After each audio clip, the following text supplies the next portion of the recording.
உனக்கு பாதிப்பை உண்டாக்குறதுக்காக யாரோ அதுல கலப்படம் பண்ணிருக்கா. கலப்படமா? யாரோ திட்டம் போட்டு பூச்சி மருந்தும் ப்ளீச்சிங் பவுடரும் அதுல கலந்து வச்சிருக்கா. பெண்கள் ஒவ்வொருத்தரா வந்து சந்தனமும் மஞ்சளும் அவளுக்கு பூசி விடுங்கம்மா. இரு சிவகாமி, முதல்ல நானே வச்சு விடுறேன்.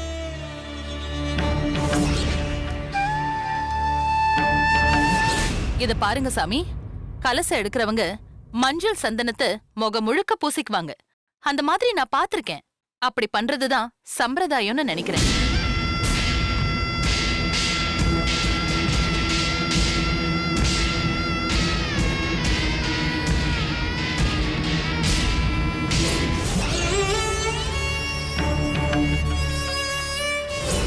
சிவகாமி, என்ன காரியம் பண்ற? அப்படியெல்லாம் தொடக்க கூடாது. ஆமா ஆமா, தெய்வ குத்தமாயிடும். அம்மனுக்கு எல்லாரும் தண்ணி ஊத்துறாங்க, நீ வந்து ஊத்தலாமே. என்னங்க பேசுறீங்க? கலசத்தை தலையில வச்சுக்கிட்டா அவ உங்களுக்கு அம்மனா? அவ கால நான் போய் கழுவணுமா? இப்ப நம்ம அவளை சாமியா தான் பார்க்கணும். உங்களுக்கு வேணும்னா அவ சாமியா இருக்கலாம். என்ன பொறுத்த வரைக்கும் அவ எப்பவுமே சாதாரண மனுஷிதான். பைரவி தான் அப்படி நடந்துக்கிறாங்கன்னா சத்தியவதியும் எங்க கிட்ட சேர்ந்து பிரச்சனை பண்றாங்க. எங்க மேல என்னதான் வெறுப்போ தெரியல. என் முகத்தை நாசமாக்குறதுல அவங்களுக்கு அப்படி என்ன சந்தோஷம். மாமாவோட தங்கச்சிக்கு மகளா பிறந்தது தவிர நான் எந்த பாவமும் பண்ணல. என்னை ஏன் இப்படி கரிச்சு கொட்டுறாங்க?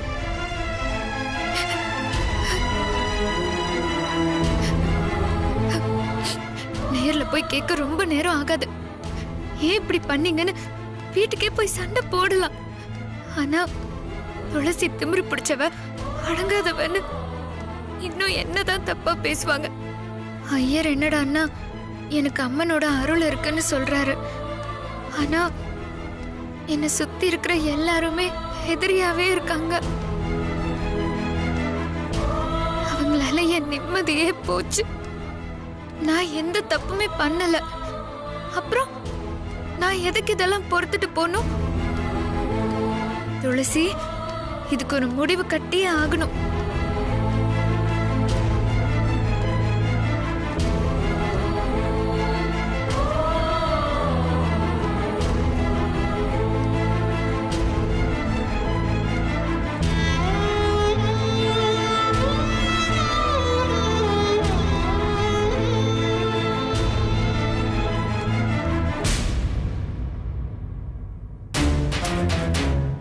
எப்பவும் போல ரெகுலரா வாங்குற கடையில தான் வாங்கினேன்.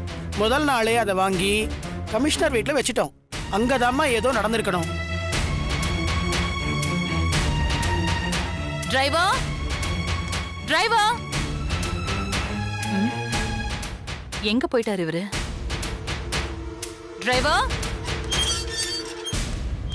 டிரைவர்,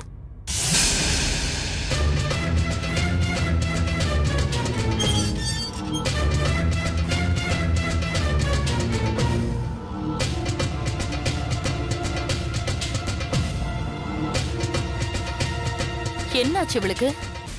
ஏன் இப்படி முறைக்கிறா? மஞ்சள் பூசினதுல பைத்தியமாயிட்டாளோ?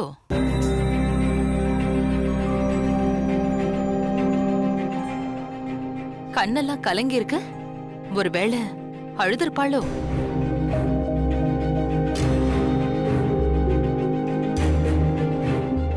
துளசி, என்ன ஒண்ணுமே பேசாம போற? ரொம்ப ஆச்சரியமா இருக்கே. உனக்குதான் எப்பவுமே என்ன பார்த்தாலே வம்பிழுக்க தோணுமே. ஆனா இன்னைக்கு நல்ல புள்ள மாதிரி அமைதியா போற. என்னாச்சு?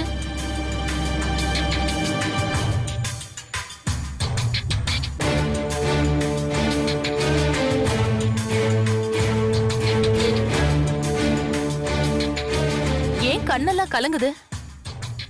ஏதாவது பிரச்சனையா?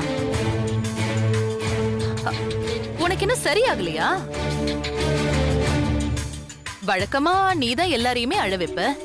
ஆனா இன்னைக்கு உன்னையே யாரோ அழ வச்சிருக்காங்கன்னா அவங்க யாருன்னு சொல்லு. எனக்கே அவங்க கால்ல விழுந்து கும்பிடணும்னு தோணுது. என்ன ஒண்ணுமே பேச மாட்டேங்கிற? பயம் வந்துருச்சா? நீ யாருக்கு என்ன பாவம் பண்ணியோ அதனாலதான் உனக்கு இப்படி ஆயிடுச்சு. ரொம்ப ஆடுனா என்ன ஆகும்னு இப்ப உனக்கு புரிஞ்சிருக்குன்னு நினைக்கிறேன். இனிமேலாவது மத்தவங்களுக்கு இடைஞ்சல் கொடுக்காம இருப்பல்ல?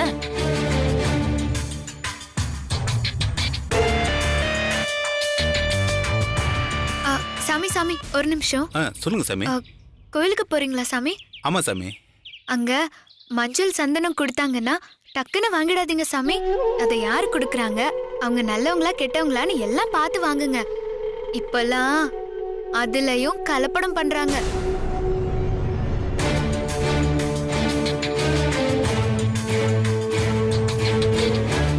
அவங்க சுயநலத்துக்காக மனசாட்சியே இல்லாம பூஜை பொருள்ல கூட கலப்படம் பண்றாங்க. இப்படியெல்லாம் பண்ண எப்படிதான் மனசு வருதோ? அவங்க பண்ணது யாருக்குமே தெரியாதுன்னு தப்பு கணக்கு வேற போடுறாங்க. ஆனா சாமி எல்லாத்தையும் பார்த்துட்டு தான் இருக்கு. தப்பு பண்ணவங்க யாரா இருந்தாலும் கடவுளோட தண்டனையில இருந்து தப்பிக்கவே முடியாது. கடவுள் நிச்சயமா அவங்கள தண்டிப்பாரு. நீங்க எச்சரிக்கையா இருங்க சாமி. சரிங்க சாமி, நீங்க சொல்றதும் வாஸ்தவம் தான். இப்பெல்லாம் யாரையும் நம்ப முடியறது இல்ல. சொந்தக்காரங்களே கூட இருந்து குழி பறிக்கிறாங்க. ஆமா சாமி, சரியா சொன்னீங்க. அதனாலதான் நான் எச்சரிக்கையா இருக்க சொல்லியிருக்கேன். சரிங்க சாமி. சாமி சரணம். சாமி சரணம். வரேன் சாமி. அத்தை, என்கிட்ட என்னமோ கேட்டீங்களே, அதிர்ச்சியில மறந்து போச்சா? அதனால பரவாயில்ல, நானே சொல்றேன். கெடுவான் கேடு நினைப்பான் அப்பா சொல்லிருக்காரு. ஆனா நான் யாருக்கும் எந்த கெடுதலும் நினைக்க மாட்டேன். அப்படி நினைச்சிருந்தா கடவுள் என்ன காப்பாத்திருக்க மாட்டாரு. கோவிலுக்கு போறப்போ மனசும் கையும் சுத்தமா இருக்கணும்னு எப்பவுமே நினைப்பேன். நீங்களும் நல்லதே நினைங்க, நல்லதே நடக்கும். நான் கஷ்டம் தாங்காம அழுததெல்லாம் உண்மைதான். ஆனா என்னைக்காவது ஒரு நாள் என்னோட எல்லா கஷ்டமும் தீரும். அன்னைக்கு நான் அழமாட்டேன். ஆனா நீங்க அழ ஆரம்பிச்சா அத உங்களால நிறுத்தவே முடியாது. அப்படி எதுவும் நடக்காம பாத்துக்கோங்க.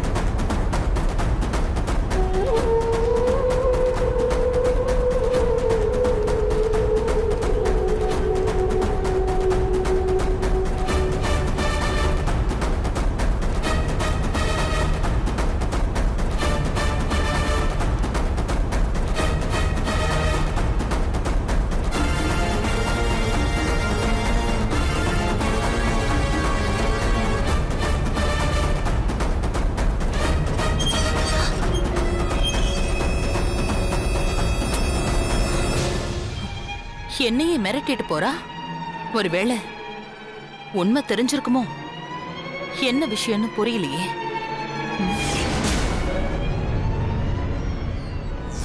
அவங்க சுயநலத்துக்காக மனசாட்சியே இல்லாம பூஜை பொருள்ல கூட கலப்படம் பண்றாங்க.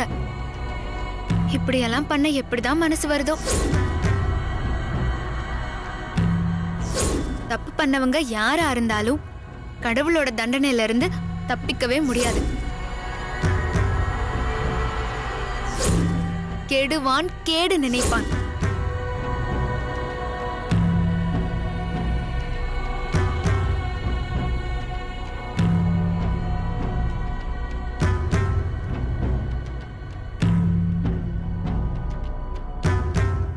ஏன் பைரவி இப்படி பண்ண? நீ இப்படி பண்ணுவேன்னு நான் கொஞ்சம் கூட எதிர்பார்க்கல. கோயிலுங்கிறது எவ்வளவு புனிதமான இடம். அடுத்தவங்களுக்கு நல்லது நினைக்க வேண்டிய இடத்துல நீ இந்த மாதிரி பண்ணலாம். நீ பண்ணது எவ்வளவு பெரிய தப்பு. நீ இதை பண்ணுவேன்னு நான் எதிர்பார்க்கவே இல்லை. இதை நினைக்க நினைக்க உன் மேல எனக்கு கோவமா வருது. கலசத்தை தூக்கி அதை தலையில வச்சாலே அவங்கள அம்மனுக்கு சமமா தான் நினைப்பாங்க. அதனாலதான் பெரியவங்க சின்னவங்கன்னு வித்தியாசம் பார்க்காம எல்லாரும் துளசிக்கு எல்லாமே பண்ணாங்க. நானும் அதை தான் பண்ண சொன்னேன். ஆனா நீ அதை செய்யல. சரி, உன்னை விடு. என்னையும் செய்ய விடாம தடுத்துட்டியே, இது உனக்கே நல்லா இருக்கா? நல்ல வேளை எங்க நான் பண்ண தப்பு தெரிஞ்சிருச்சோன்னு பயந்தே போயிட்டேன். கோயிலுக்கு எதுக்கு போறோம்? நம்ம மனசுல இருக்கிற அழுக்கெல்லாம் விலகி மனசை சுத்தமாகணும்னு தானே, நல்ல எண்ணம் வரணுங்கிறதுக்காக தானே. ஆனா நீ அங்க வந்து கூட பழசெல்லாம் மனசுல வச்சுக்கிட்டு பகம பாக்குறேன்னா இதை நான் எப்படி எடுத்துக்கிறதுன்னு எனக்கு ஒண்ணுமே புரியல பைரவி. சரிங்க, நீங்க சொல்றதெல்லாம் சரிதான். கோயிலுக்கு எதுக்கு போறோம்? நிம்மதியை தேடுறதுக்காக தானே. அங்க வந்தும் உங்க தங்கச்சியும் அவ பொண்ணும் என்ன நிம்மதியா இருக்க விடலையே. இதுக்கு உங்ககிட்ட ஏதாவது பதில் இருக்கா? இல்ல பைரவி, நீ என்னதான் காரணம் சொன்னாலும் சரி, நீ கோயில்ல நடந்துகிட்டது தப்பு. அப்போ எல்லா தப்புக்கும் காரணம் நான் தானே சொல்றீங்களா? எனக்கு தெரியல பைரவி. துளசிக்கு பூசின மஞ்சள்ல என்ன பிரச்சனைன்னு எனக்கு தெரியல. அது இன்ஃபெக்ஷன் ஆகி அவ வலியில துடிச்சுக்கிட்டு இருந்தா. எல்லாருமே துளசிக்கா அனுதாபப்பட்டாங்க. ஆனா நீயும் சத்தியவதியும் மட்டும் அனுதாபப்பட்ட மாதிரியே தெரியல.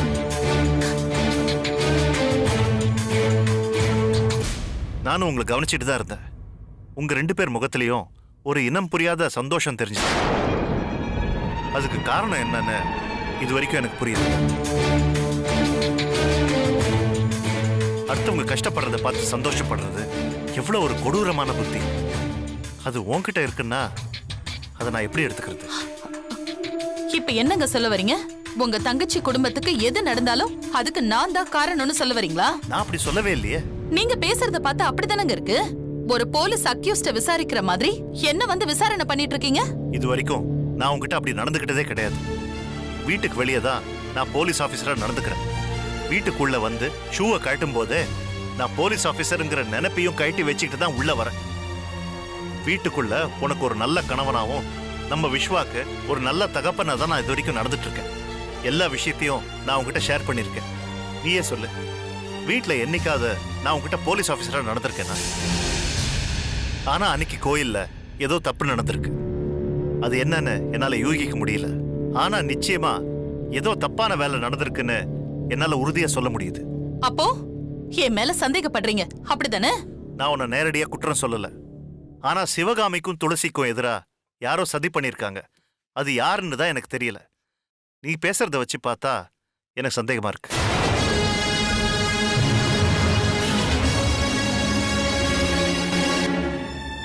இது வரைக்கும் நான் வீட்டுல போலீஸா நடந்துகிட்டதும் இல்ல, விசாரிச்சதும் இல்ல. ஆனா இதுக்கு மேல போலீஸா நடந்துக்க வச்சிடாது. சந்தேகமா இருக்கும் போதே இந்த அளவுக்கு கோவப்பட்டு பேசிட்டு போறாருன்னா ஒருவேளை இதெல்லாம் பண்ணது நான் தான். இதுக்கு சத்தியவதியும் உடந்தையா இருந்தான்னு தெரிஞ்சா என்ன ஆகும்னு தெரியலையே.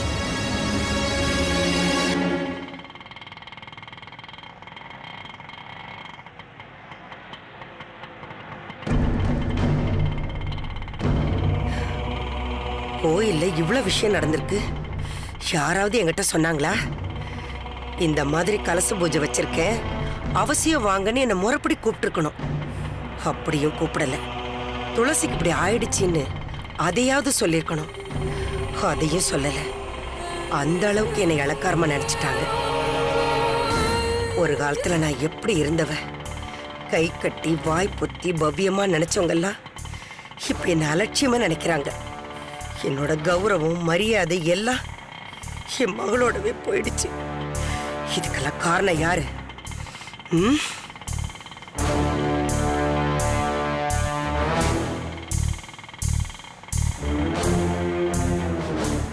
காலம் இப்படியே இருந்துராது.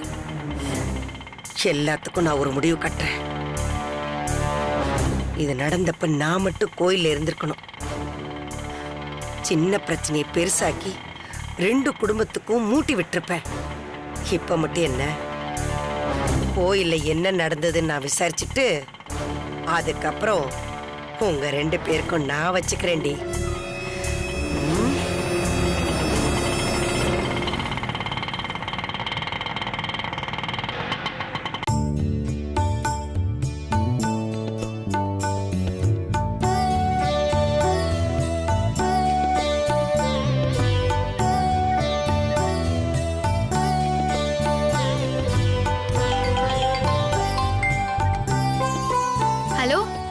துளசி, இப்ப நீ எங்க இருக்க? அம்மா, நான் வீட்டுக்கு தாம்மா வரேன். இது பக்கத்துல வந்துட்டேன். துளசி, நீ ஒண்ணு பண்ணு. வீட்ல சோம்பும் கிராம்பும் தீந்து போச்சு.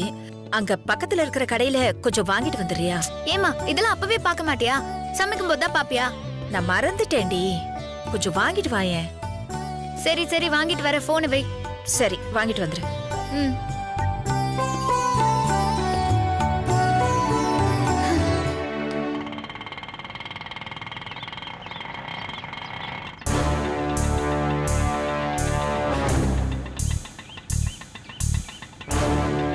இந்தப்பா.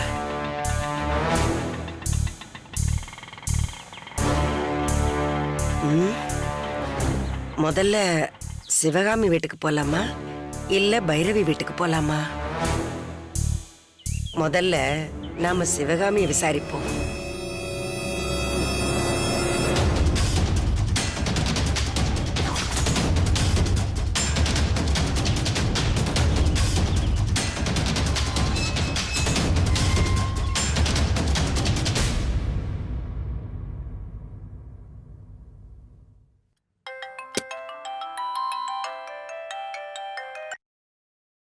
ஆ சொல்லுங்க. சிவகாமி, துளசி வெளியே போயிருக்காங்க. இப்ப வந்துருவா. சிவகாமி, சிவகாமி.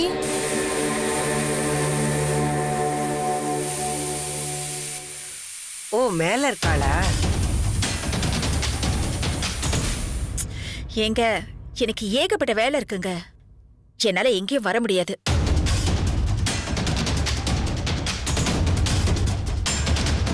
ஆ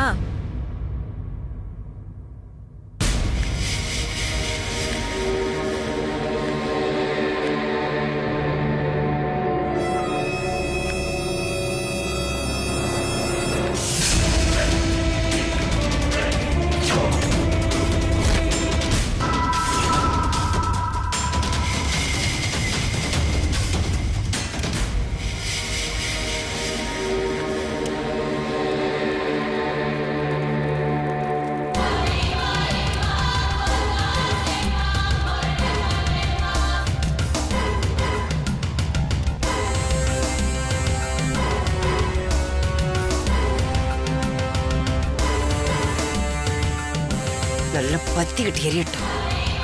என் பொண்ணுக்கு கல்யாணம் ஆகாம அவ இன்னைக்கு பைத்தியக்காரியா ஆஸ்பத்திரியில இருக்கானா, அதுக்கு நீ தானடி காரணம். என் பொண்ணோட வாழ்க்கை சாம்பலான மாதிரி நீ வச்ச நெருப்பு அதுல நீயே சாம்பலாகணும்டி. நீ அந்த நெருப்புல துடிச்சு கதறணும்டி. நீ கதறத நான் என் காதால கேட்கணும். அப்பதான் என் மனசுல எரியிற நெருப்பு கொஞ்சமாவது அணையும்.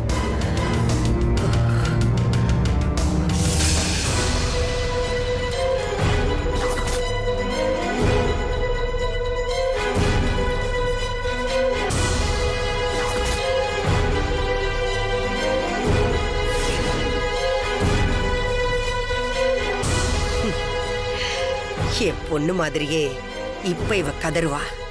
அத நான் என் காதால கேட்கணும்.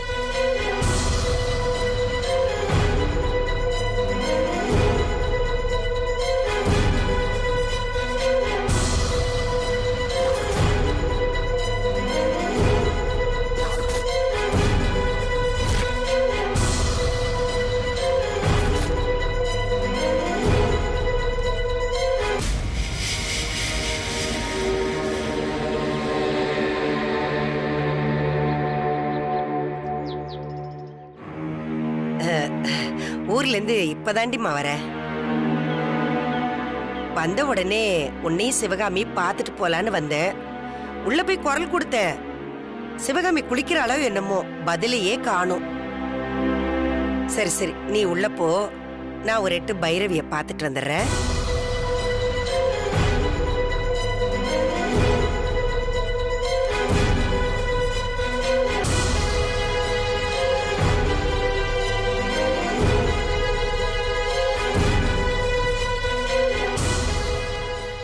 கோயில்ல உனக்கு கலச பூஜை, உங்க அம்மாவுக்கு இங்கே அக்னி பூஜை.